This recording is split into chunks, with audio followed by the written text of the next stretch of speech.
Good morning from beautiful Boulder County, Colorado. We got some beautiful colors, some beautiful light, crisp air. It's a good day.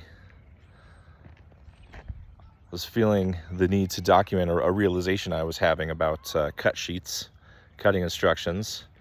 It's kind of always been a point of friction in my mobile processing butchering business, and I'm kind of realizing that there is an opportunity there for me to do some work, do some further education, and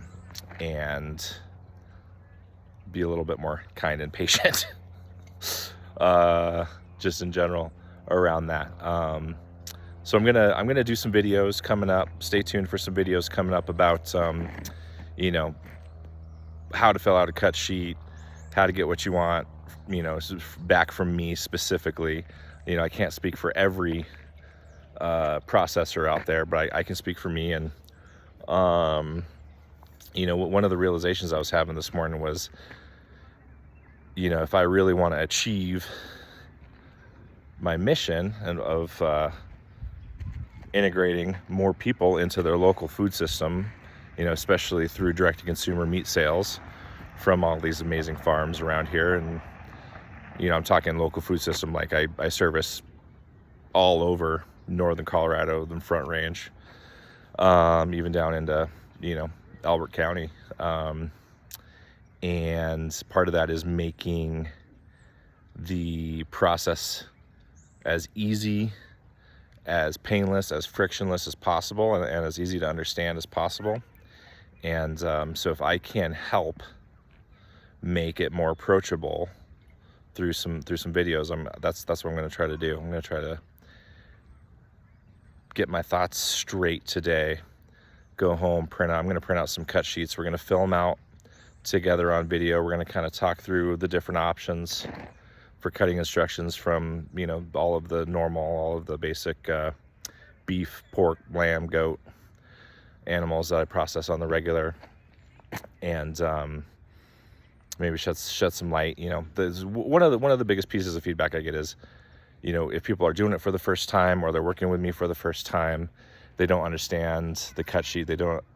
It's for someone who's never butchered an animal from the whole thing down to retail cuts.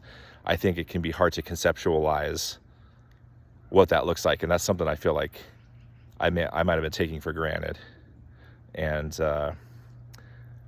need to break it down a little bit more and maybe exercise a little bit more patience, because there's a lot that goes into butchering a whole animal down into steaks and chops and stew meat and ground and roasts and all the other different things you can do with a animal carcass. And so we're going to work on that. We're going to work on some clarification. We're going to ease some pain points. We're going to make the process hopefully a little bit more approachable. Some of the concepts a little bit more approachable and easier to understand. And because I really want everyone to at least consider sourcing some of their food locally. Especially now, it's especially important now to